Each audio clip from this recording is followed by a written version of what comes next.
Bueno, los mecanismos de participación.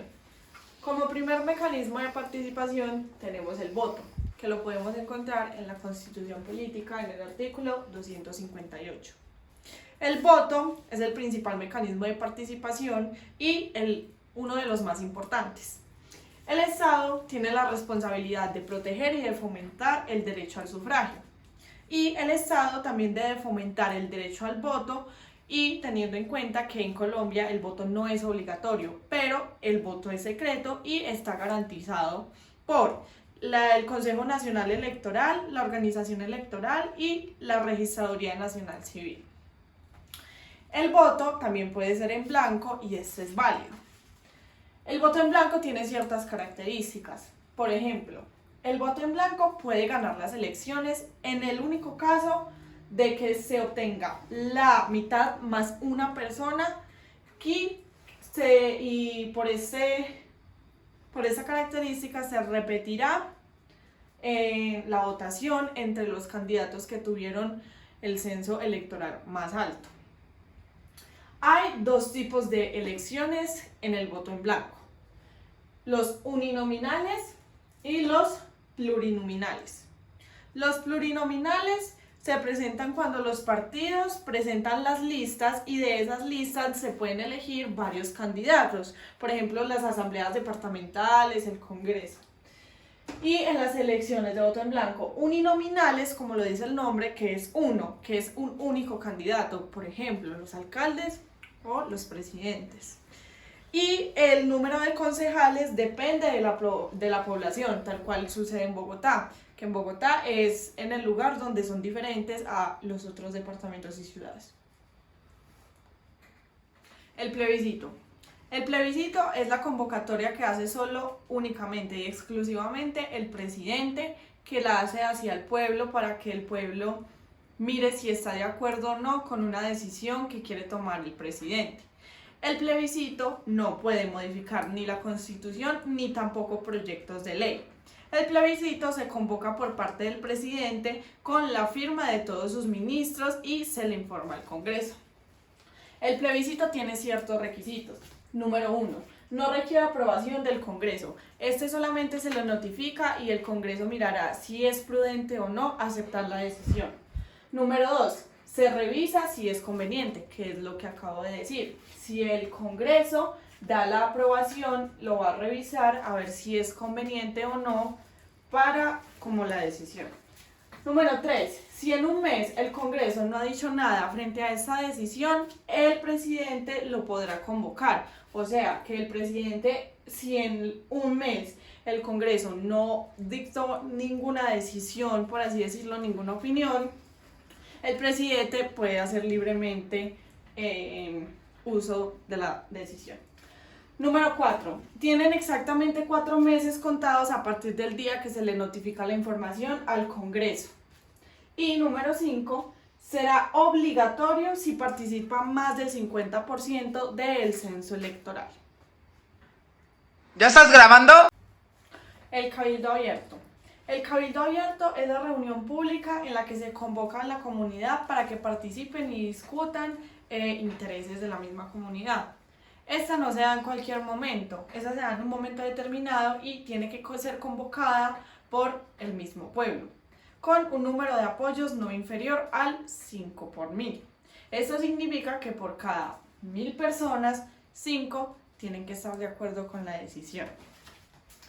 Vamos a dar un ejemplo del cabildo abierto. Digamos que estamos hablando de una población de 90.000. Entonces, 90.000 por 5. ¿Qué quiere decir eso? Que cada 1000 de los 90.000, 5 tienen que apoyar. Esto nos daría un resultado de 450. Entonces, 450 personas tienen que apoyar dentro de las 90.000. Y un ejemplo de una comunidad un poco más pequeña sería 50.000 por 5. Entonces, lo mismo, por las 50.000, cada 1000, 5 tienen que apoyar. Esto nos daría un resultado de 250, cancelando los ceros de las dos partes, y 250.000 personas tendrían que apoyar entre las 50.000. La revocatoria del mandato. La revocatoria del mandato es un mecanismo de participación en el que solamente se puede revocar contra alcaldes y gobernadores. No existe la revocatoria contra el presidente, congresistas, concejales y diputados. Esta revocatoria del mandato tiene dos motivos para poderse revocar. Número 1, insatisfacción general. Y número 2, no está cumpliendo con el programa de gobierno. Eso quiere decir que no se estén cumpliendo las propuestas antes dichas en su programa de gobierno. Para iniciar una revocatoria del mandato se necesita el apoyo de firmas de mínimo el 30% y se vuelve obligatoria después del 40%. La pérdida de investidura sirve para revocar el mandato de los congresistas, concejales, pero este no lo hace directamente las personas, sino un juez. Para poder convocar a la revocatoria del mandato tienen que haber pasado mínimo 12 meses, o sea, un año.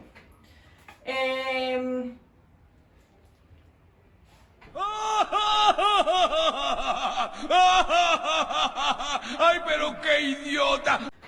Para convocar la revocatoria del mandato se requiere un número específico de apoyos, que sería el del 30% de los votos obtenidos por el elegido.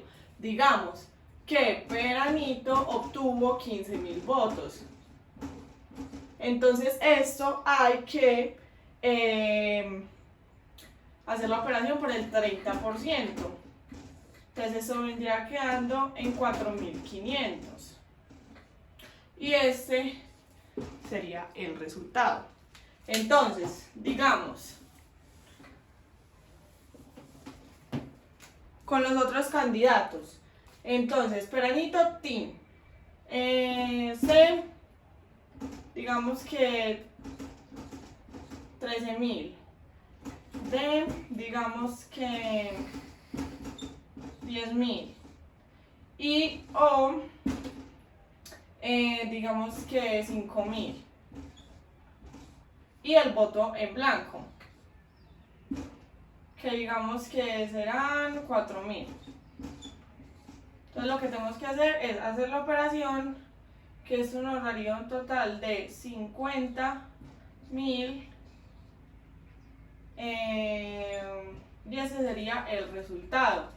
Entonces, para que el candidato se pueda hacer la revocatoria, tendría que ser la mitad más 1. Entonces, ¿cómo hacemos esto?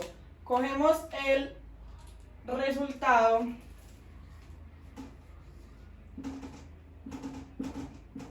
y lo hacemos por el 40%.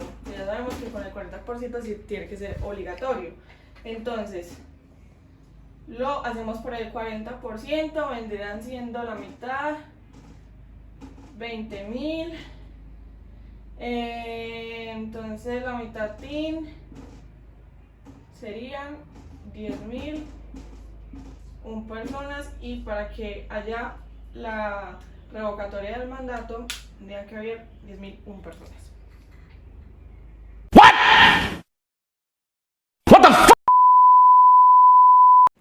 El referendo.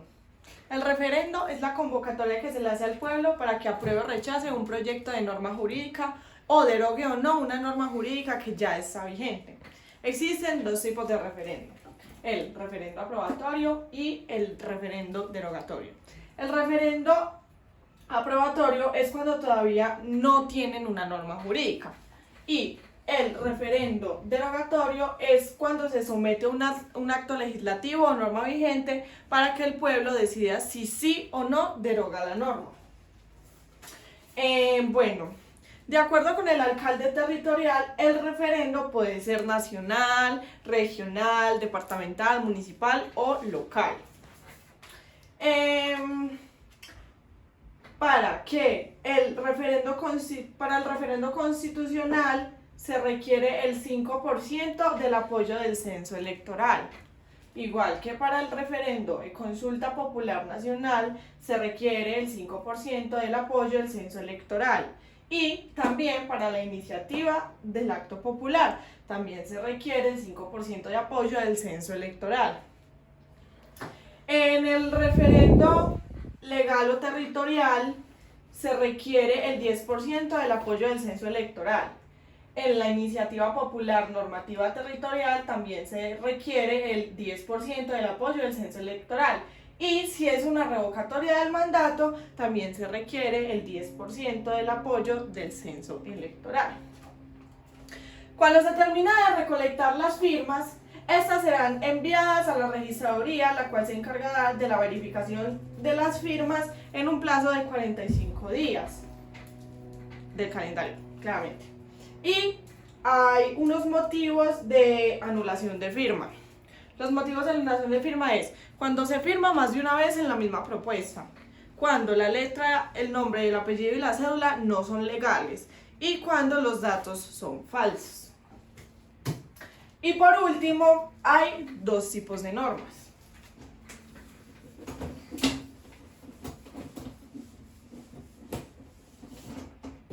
Está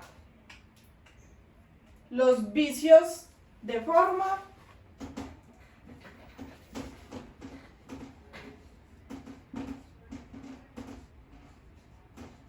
y están los juicios materiales.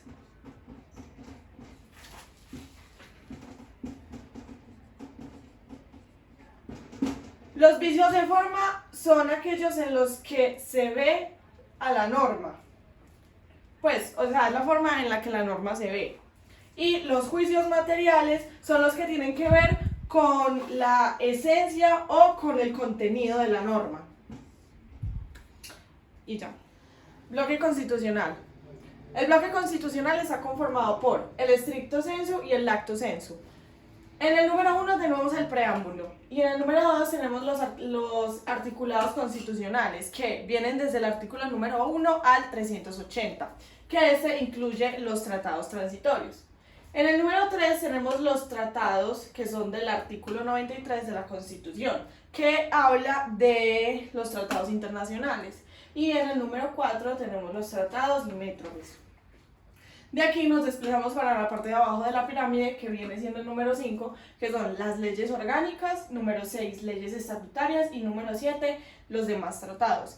Si hay alguna ley que vaya en contra del bloque constitucional, se va a declarar inconstitucional.